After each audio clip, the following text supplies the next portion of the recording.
السلام علیکم ورحمۃ اللہ وبرکاتہ نحمده ونصلي على رسوله الكريم اما بعد فاعوذ باللہ من الشیطان الرجیم بسم اللہ الرحمن الرحیم سورہ البقرہ تعارف اور رکوع نمبر 1۔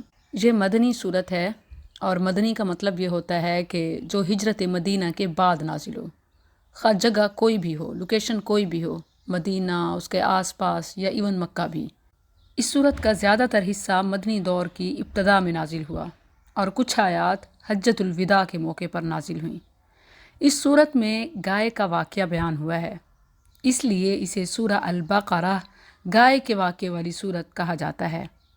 یہ اپنے حجم یعنی سائز کے اعتبار سے اور مضامین اسی طرح پیغام کے اعتبار سے قرآن کریم کی سب سے بڑی صورت ہے۔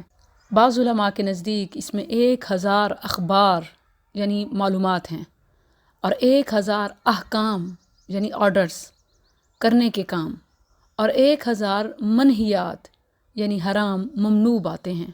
یہ قرآن مجید کی 7 سب سے لمبی صورتوں میں سے ہے جو سورہ بقرہ سے سورہ توبہ تک ہیں، جن کی اہمیت کے پیش نظر رسول اللہ صلی اللہ علیہ وسلم نے فرمایا من اخذ السبع الاول فہو حبر یعنی عالم، جس نے یہ پہلی 7 صورتیں حاصل کر لیں وہ بہت بڑا عالم دین بن گیا۔ یعنی جو شارٹ عالم کورس کرنا چاہے یا تخصص کرنا چاہے تو پہلے وہ ان 7 صورتوں کا علم حاصل کرے، کیونکہ ان 7 صورتوں کا علم سیکھنا گویا عالم بن جانا ہے۔ یہ مسند احمد کا عائشہ رضی اللہ عنہ کے حوالے سے حوالہ ہے۔ اسی طرح السلسلہ الصحیحہ میں سہل بن سعد رضی اللہ عنہ سے مروی ہے، رسول اللہ صلی اللہ علیہ وسلم نے اسے سنام القرآن، قرآن کی کوہان قرار دیا۔ جیسے کسی جانور کی کوہان چوٹی اونچائی ہوتی ہے تو گویا یہ قرآن کا پیک ہے، عروج ہے، چوٹی ہے۔ صحیح مسلم میں ابو ہریرہ رضی اللہ عنہ سے مروی ہے، رسول اللہ صلی اللہ علیہ وسلم نے فرمایا لا تجعلوا بیوتکم مقابرا ان الشیطان ینفر من البیت الذی تقرأ فیہ سورۃ البقرہ، اپنے گھروں کو قبریں نہ بناؤ، بے شک اس گھر سے شیطان بھاگ جاتا ہے جس میں سورہ بقرہ کی تلاوت کی جاتی ہے۔ اس حدیث میں 2 اہم اسباق ہیں کہ ایک تو خاص طور پر گھروں میں سورہ بقرہ کی تلاوت کا اہتمام ہونا چاہیے، اور دوسرا یہ کہ قبرستان میں تلاوت قرآن جائز نہیں۔ تبھی تو رسول اللہ صلی اللہ علیہ وسلم نے فرمایا کہ گھروں کو قبرستان نہ بناؤ، اور جس گھر میں سورہ بقرہ کی تلاوت ہوتی ہو اس میں شیطان داخل نہیں ہوتا۔ مسلم میں ہی ہے، آپ صلی اللہ علیہ وسلم نے فرمایا الزہراوین، 2 جگمگانے والی صورتیں یعنی البقرہ اور آل عمران پڑھا کرو، قیامت کے دن وہ اس حال میں آئیں گی جیسے وہ 2 بادل یا 2 سائبان یا پرندوں کے 2 جھنڈ ہیں، اور وہ اپنے پڑھنے والوں کی طرف سے مغفرت کے لیے جھگڑا کریں گی۔ سورہ البقرہ پڑھا کرو، اسے حاصل کرنا برکت اور اسے چھوڑنا حسرت ہے، اور باطل قوتیں یعنی جادو، شیاطین اس کا مقابلہ نہیں کر سکتی۔ بخاری میں عائشہ رضی اللہ عنہا فرماتی ہیں کہ سورہ بقرہ اور سورہ نساء اس زمانے میں اتریں جب میں رسول اللہ صلی اللہ علیہ وسلم کے پاس تھی۔ اگر ہم سورہ بقرہ کے پیغام پر غور کریں اور پھر اسی کے مطابق زندگی گزاریں تو فی الواقع کوئی بھی باطل قوت، کوئی بھی مذموم ارادے والا شخص یا ایون جن سورہ بقرہ پڑھنے والے کا مقابلہ نہ کر سکے۔ ہمارا المیہ یہ ہے کہ ہم صرف ریڈنگ، صرف تلاوت کی حد تک رہتے ہیں، اور مقصد جنات کو بھگانا، شیاطین کو بھگانا ہوتا ہے، اور اس کا عملی زندگی کے ساتھ کوئی کنیکشن نہیں ہوتا۔ یہی وجہ ہے کہ پڑھنے پڑھانے کے باوجود پھر محروم کے محروم رہتے ہیں۔ تو سورہ بقرہ کے پیغام پر غور کرتے ہیں کہ ہمیں کس طرح زندگی گزارنے کا حکم دیا گیا۔ آخر وہ 1000 احکام کون سے ہیں جو ہمیں اس صورت میں دیے گئے، وہ ہم نے کرنے ہیں؟ وہ 1000 اخبار کون سی ہیں جو معلومات ہمیں دی گئیں؟ تو انہیں جان کر ہم اپنی زندگی آسان بنائیں اور زیادہ سے زیادہ فوائد حاصل کر سکیں۔ اسی طرح وہ کون سے ممنوع کام ہیں جن سے ہمیں خبردار کیا گیا؟ ہم ختم تو کر لیتے ہیں، بلکہ کئی ختم کر لیتے ہیں سورہ بقرہ کے، لیکن ٹس سے مس نہیں ہوتے۔ تو آئیے اس ارادے سے پڑھیں کہ جو حکم دیا جائے گا اسے قبول کریں گے، ویسا کرنے کی کوشش کریں گے، اور جس سے روکا جائے گا رک جائیں گے، جو بتایا جائے گا اس سے فائدہ اٹھائیں گے انشاءاللہ۔ بسم اللہ الرحمن الرحیم، اللہ کے نام سے جو بے حد رحم والا نہایت مہربان ہے۔ الف لام میم، الف لام میم۔ سورتوں کے شروع میں جو حروف آئے ہیں انہیں مقطعات کہا جاتا ہے۔ کیوں؟ کیونکہ انہیں الگ الگ کر کے پڑھا جاتا ہے۔ مقطعات قطع سے الگ الگ کرنا، چونکہ انہیں الگ الگ کر کے پڑھا جاتا ہے اسی لیے حروف مقطعات کہلاتے ہیں، اور اس لیے بھی کہ قطع اللہ علمہ عمن سواہ، ان کا علم اللہ نے قطع کر دیا ہے، یعنی روک لیا ہے۔ ان کا معنی و مفہوم اللہ جانتا ہے، اللہ اعلم بمرادہ۔ اس لیے حروف مقطعات پر مشتمل نام رکھنا بھی صحیح نہیں ہے، جیسے عام طور پر طٰہٰ، یاسین، رسول اللہ صلی اللہ علیہ وسلم کے نام شمار کرتے ہوئے لوگ رکھ لیتے ہیں، تو یہ بیسیکلی حروف مقطعات ہیں، اور ان کا معنی جب معلوم نہیں تو نہیں رکھنے چاہیے۔ اسی طرح بعض لوگ ان حروف کا مرکب بنا کر انہیں لوح قرآنی کی شکل میں پیش کرتے یا دیواروں، گھروں، دکانوں پر لگاتے ہیں یا گاڑیوں میں بھی۔ یہ سب غیر شرعی ہے۔ حروف کا یہ مجموعہ خود ساختہ اور کتاب اللہ میں تحریف کے مترادف ہے، یعنی جو مجموعہ اور جو فضیلت اور جو استعمال رسول اللہ صلی اللہ علیہ وسلم نے نہیں کیا وہ بعد میں لوگ بنا لیں، تو یہ تو سیدھا سیدھا کلام اللہ میں تحریف ہے، اپنی طرف سے تبدیلی ہے۔ ان کا جو بھی معانی ہے وہ اللہ کو معلوم ہے، ہم اپنی طرف سے کوئی بیان نہیں کر سکتے، نہ اپنی طرف سے کوئی فضیلت اور کوئی مجموعہ۔ البتہ یہ قرآن کا حصہ ہیں، اس لیے ہر حرف پر 10 نیکیاں ہیں، ثواب ہے۔ جامع ترمذی کی حدیث ہے، آپ صلی اللہ علیہ وسلم نے فرمایا، میں نہیں کہتا کہ الف لام میم ایک حرف ہے، بلکہ الف ایک حرف، لام ایک حرف اور میم ایک حرف ہے، اور ہر حرف پر ایک نیکی، اور ایک نیکی کا اجر 10 گنا ہے۔ اس کے علاوہ اگر دیکھیں تو یہ قرآن کی خوبصورتی بھی ہے، اور سامعین کے لیے، قارئین کے لیے متوجہ کرنے کا انداز بھی، کہ جب یہ حروف پڑھتے ہیں تو خود بخود کلام کی طرف توجہ بڑھ جاتی ہے، اسپیشلی وہ حروف جن کا معنی معلوم نہ ہو تو انسان اور توجہ کرتا ہے کہ آگے کیا بات ہے۔ قرآن کے اول مخاطب اہل عرب تھے، تو جب ان کے سامنے یہ حروف پڑھے جاتے تو وہ سننے پر مجبور ہو جاتے کہ آخر آگے پیغام کیا ہے۔ اور ایک لطیف نکتہ جس کی طرف مفسرین نے اشارہ کیا کہ یہ قرآن کا اعجاز ہے، یعنی نہ ماننے والوں کو چیلنج کیا گیا کہ قرآن انہی حروف پر مشتمل ہے جنہیں تم بولتے ہو، پڑھتے ہو، لکھتے ہو، انہی سے اپنے کلام بناتے ہو، تو تم بھی اس جیسی کوئی صورت بنا کے لے آؤ۔ وہ اہل عرب ہونے کے باوجود قرآن جیسا کلام پیش نہ کر سکے، اور اس کی تائید اس بات سے بھی ہوتی ہے کہ عموماً یہ حروف جہاں بھی آئے ہیں ان کے بعد قرآن مجید، کتاب یا وحی کا ذکر آیا ہے، گویا یہ واضح کیا گیا کہ قرآن کریم انہی حروف تہجی پر مشتمل ہے جس کی تم نظیر مثال تک پیش نہیں کر سکتے، اور یہ اس کے برحق ہونے کی دلیل ہے۔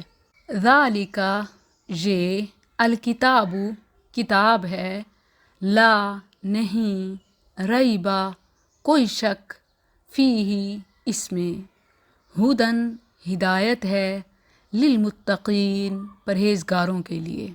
اس کتاب میں کوئی شک نہیں، یہ پرہیزگاروں کے لیے ہدایت ہے۔ ذالک اسم اشارہ بعید ہے، دور کے اشارے کے لیے آتا ہے، جیسے اردو میں کہتے ہیں وہ، دور کی شے کی طرف اشارہ کرنے کے لیے استعمال کیا جاتا ہے۔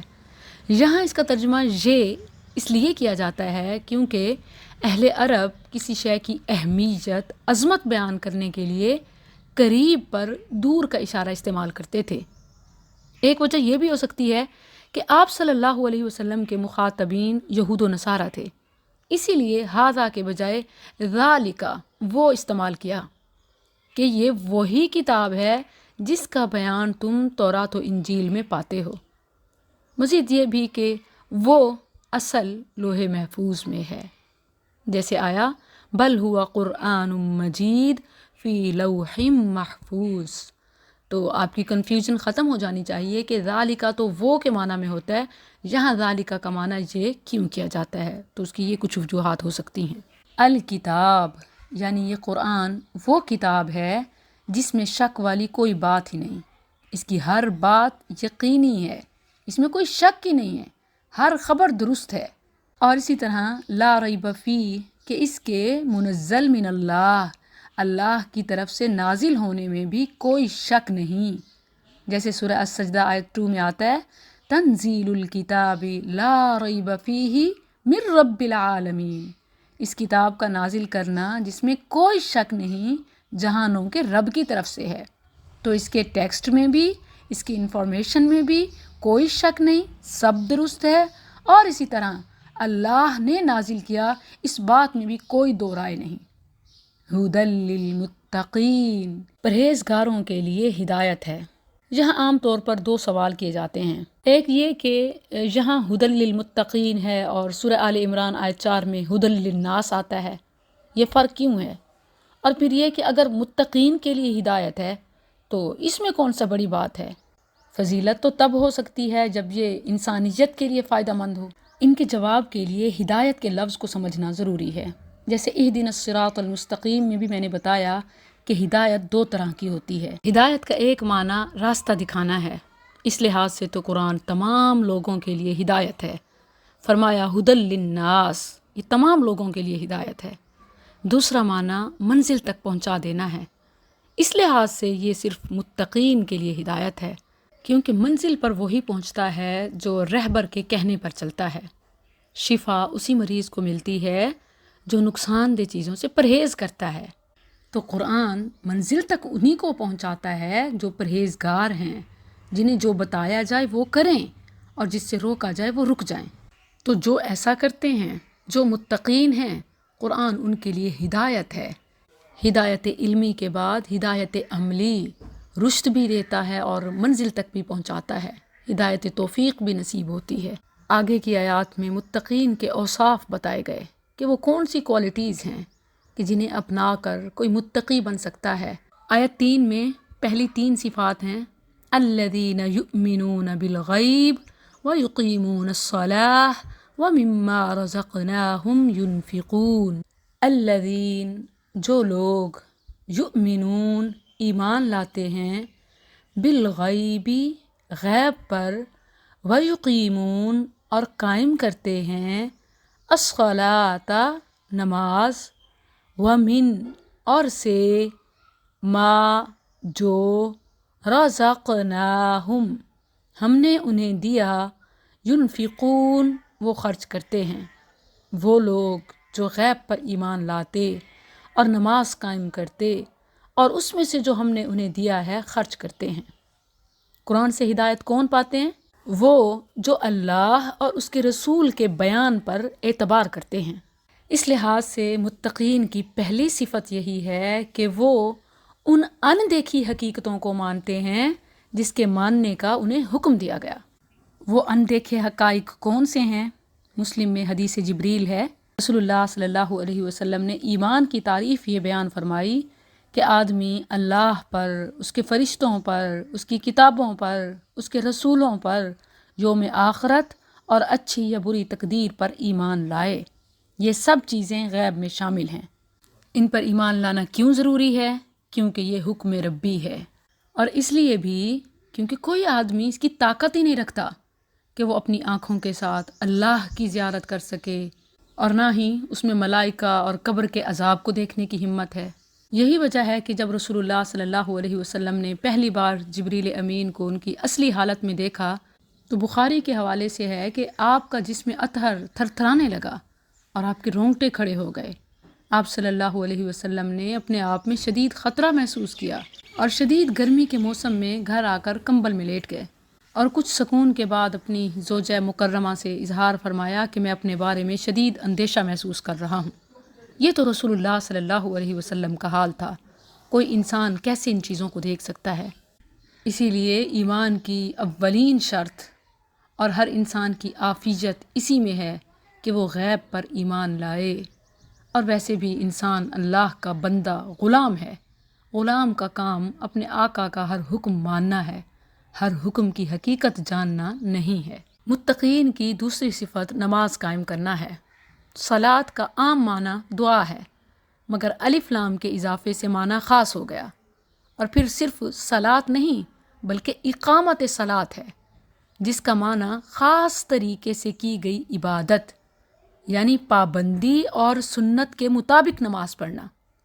بخاری میں ہے صلو کما رأیتمونی اصلی، نبی صلی اللہ علیہ وسلم نے فرمایا جیسے مجھے نماز پڑھتے دیکھا ویسے نماز پڑھو۔ تو پابندی بھی شرط ہے اور سنت کے مطابق پڑھنا بھی شرط ہے، اور اس کے تمام اراکین اور شرائط کو ملحوظ خاطر رکھنا بھی، اعتدال اور اطمینان کے ساتھ ادا کرنا بھی، اور پھر مردوں کا جماعت کا اہتمام بھی نماز قائم کرنے میں شامل ہے۔ ابو داؤد کے حوالے سے ہے، رسول اللہ صلی اللہ علیہ وسلم نے فرمایا کوئی 3 آدمی نہیں جو کسی بستی میں ہوں یا بادیہ میں، یعنی شہر میں ہوں یا دیہات میں، جہاں نماز قائم نہ کی جاتی ہو مگر شیطان ان پر غالب آ چکا ہوتا ہے۔ اور اس کی دلیل یہ بھی ہے جو بخاری میں انس رضی اللہ عنہ کے حوالے سے ہے، رسول اللہ صلی اللہ علیہ وسلم نے فرمایا اپنی صفیں درست کرو۔ بلا شبہ صفیں درست کرنا بھی اقامت صلاۃ کا حصہ ہے۔ تو صفیں ظاہر تب بنتی ہیں جب با جماعت نماز ہو۔ جب صفوں کی درستگی اقامت صلاۃ کا حصہ ہے تو صف تو تب بنتی ہے جب با جماعت ہو، تو جماعت کی فرضیت پہلے ثابت ہوتی ہے۔ بخاری میں انس رضی اللہ عنہ کا فرمان ہے کہ جب نبی کریم صلی اللہ علیہ وسلم ہمیں صفیں درست کرنے کا حکم دیتے تو ہم اس طرح کھڑے ہوتے تھے کہ ہر نمازی اپنے پاؤں اور کندھا ساتھ والے کے پاؤں اور کندھے کے ساتھ چپکا دیتا تھا۔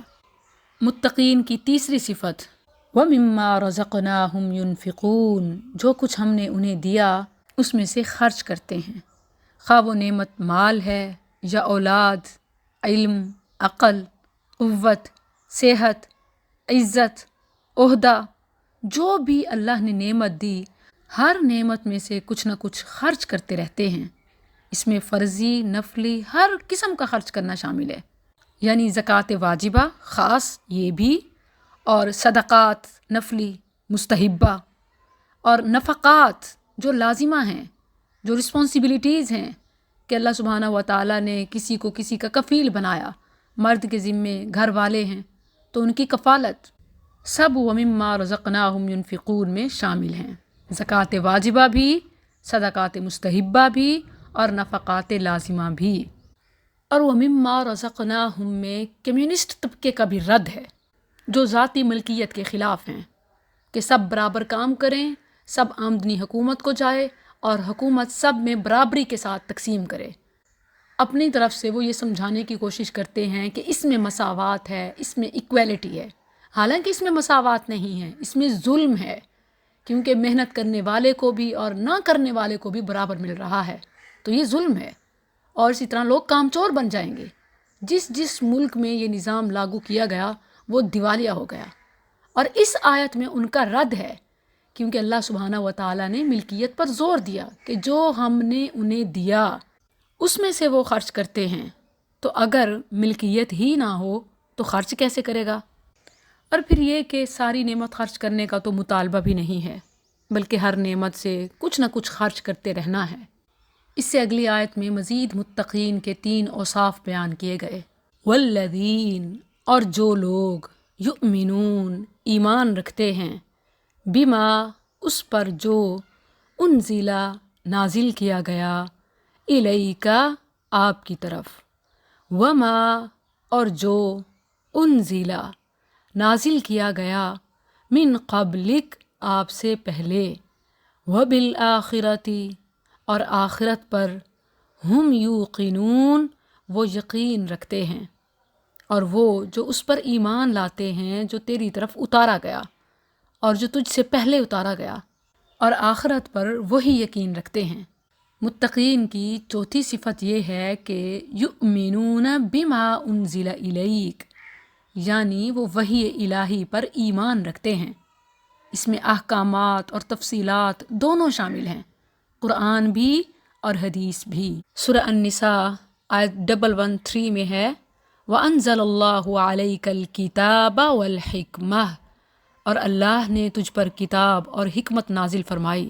تو بما انزل الیک میں قرآن و سنت دونوں شامل ہیں، کیونکہ رسول اللہ صلی اللہ علیہ وسلم اپنی خواہش سے نہیں بولتے تھے۔ وما ينطق عن الهوى ان هو الا وحی یوحى، جو آپ پر وحی کی جاتی آپ وہی بولتے۔ متقین کی پانچویں صفت یہ ہے کہ وما انزل من قبلک، کہ وہ سابقہ آسمانی کتب پر بھی ایمان لاتے ہیں۔ اس سے بھی قرآن کی حقانیت ثابت ہوتی ہے کہ گزشتہ آسمانی کتب کی تصدیق کرتا ہے اور ان پر ایمان لانا ہدایت اور تقوی کے لیے ضروری قرار دیتا ہے۔ ہاں، البتہ عمل صرف آخری محفوظ کتاب القرآن پر ہوگا، کیونکہ پہلی کتابیں اصل حالت میں موجود ہی نہیں ہیں۔ متقین کی چھٹی صفت وَبِالْآخِرَةِ هُمْ يُوقِنُونَ، کہ وہ آخرت پر یقین رکھتے ہیں۔ آخرت کے لیے یقین کا لفظ اہم ہے، کیونکہ یہی یقین انسان کو نیکی پر ابھارتا اور گناہ سے روکتا ہے۔ آخرت کو آخرت اس لیے کہتے ہیں کیونکہ یہ آخر میں آتی ہے۔ اب ان صفات سے متصف لوگوں کے بارے میں خوشخبری ہے۔ اولئک، یہی لوگ، علی، پر، ہدن، ہدایت، من ربہم، اپنے رب کی طرف سے، واولئک، اور یہی لوگ، ہم، وہ، المفلحون، جو فلاح پانے والے ہیں۔ یہی لوگ اپنے رب کی طرف سے ہدایت پر ہیں اور یہی لوگ فلاح پانے والے ہیں۔ کون؟ وہ جو ایمان کے 6 اوصاف کے ساتھ متصف ہیں اور تقوی کی صفات پر عمل پیرا ہونے والے ہیں۔ انہیں ہدایت اور کامیابی کی خوشخبری دی۔ ہدایت کیا ہے؟ جنت تک پہنچنا، منزل تک پہنچنا۔ اور فلاح کیا ہے؟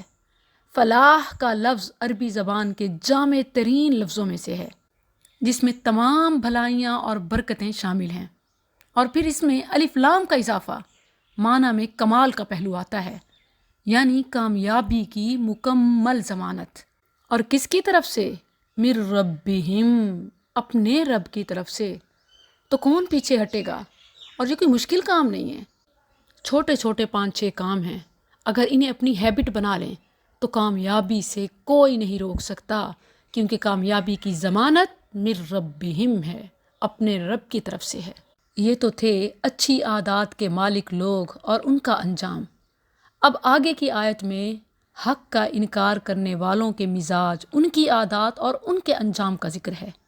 فرمایا ان، بے شک، الذین، جن لوگوں نے، کفروا، کفر کیا، سواء، برابر ہے، علیہم، ان پر، اانذرتہم، خواہ آپ انہیں ڈرائیں، ام لم، یا نہ، تنذرہم، ڈرائیں انہیں، لا یؤمنون، ایمان نہ لائیں گے۔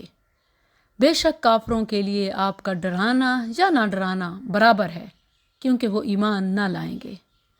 متقین کی صفات اور انجام کے بعد منکرین کی عادات اور ان کے انجام میں بد کا آغاز ہو رہا ہے۔ وہ لوگ جو حقائق، ایمانیات کا مسلسل انکار کریں اور اس پر ڈٹ جائیں، انہیں کبھی ایمان کی دولت نہیں ملے گی۔ لا یؤمنون، وہ ہدایت سے محروم رہیں گے۔ اس سے تمام کفار مراد نہیں ہیں، کیونکہ بے شمار کافر دعوت کے نتیجے میں ایمان لائے اور لا رہے ہیں۔ اسی لیے یہاں مراد وہ لوگ ہیں جو حق کا اس حد تک انکار کریں کہ اگر ان پر حق واضح بھی ہو جائے پھر بھی وہ نہیں مانتے، جیسے یہود مدینہ اور ابو جہل اور اس کے ساتھی وغیرہ۔ اور اس کا معنی یہ بھی نہیں ہے کہ ڈرانا بالکل فضول ہے، یا انہیں دعوت نہ دی جائے یا تبلیغ نہ کی جائے، بلکہ اللہ کا پیغام ہر شخص تک پہنچانا فرض ہے، کیونکہ ہم نہیں جانتے کہ اللہ کے علم میں کون ایمان لانے والا ہے اور کس کی قسمت میں کفر پر اصرار ہے۔ ہمیں ہر حال میں ڈرانے پر ثواب ملے گا اور نہ ڈرانے پر باز پرس ہوگی۔ اسی لیے فرمایا کہ ڈرانا نہ ڈرانا ان پر برابر ہے، یہ نہیں فرمایا کہ آپ پر برابر ہے۔ اَأَنذَرْتَهُم میں حمزہ کا معنی کیا نہیں ہے، کیونکہ یہ حمزہ استفہامیہ نہیں ہے بلکہ یہ حمزہ تسویہ ہے، جس کا مطلب ہوتا ہے برابری کا، یعنی ڈرانا نہ ڈرانا ان پر برابر ہے، انہیں فائدہ نہیں ہوگا، البتہ آپ کے ذمے پہنچا دینا ہے۔ آگے کی آیت میں وجہ بھی بتائی گئی کہ انہیں ایمان کی دولت کیوں نہیں ملے گی۔ خاتم اللہ، اللہ نے مہر لگا دی، علی پر، قلوبہم ان کے دل، وعلی اور پر، سمعہم ان کے کان، وعلی اور پر، ابصارہم ان کی آنکھیں، غشاوۃ پردہ ہے، وَلَهُمْ اور ان کے لیے، عذاب عظیم بڑا عذاب ہے۔ اللہ نے ان کے دلوں پر اور ان کے کانوں پر مہر لگا دی، اور ان کی نگاہوں پر ایک پردہ ہے، اور ان کے لیے بہت بڑا عذاب ہے۔ قرآن جو ھدی للناس ہے، ھدی للمتقین ہے، آخر کچھ لوگوں کو اس کا فائدہ کیوں نہیں ہوتا؟ اس کی وجہ ان کا کفر اور گناہوں پر ڈٹ جانا ہے۔ اسی وجہ سے اللہ نے مہر لگائی ہے۔ یہ مہر اگرچہ اللہ نے لگائی ہے، مگر اس کی وجہ ان کا عمل ہے۔ سورہ النساء آیت 155 میں ہے، بل طبع اللہ علیہا بکفرہم فلا یؤمنون الا قلیلا، بلکہ اللہ نے ان پر ان کے کفر کی وجہ سے مہر کر دی ہے۔ اور ترمذی کی حدیث ہے، رسول اللہ صلی اللہ علیہ وسلم نے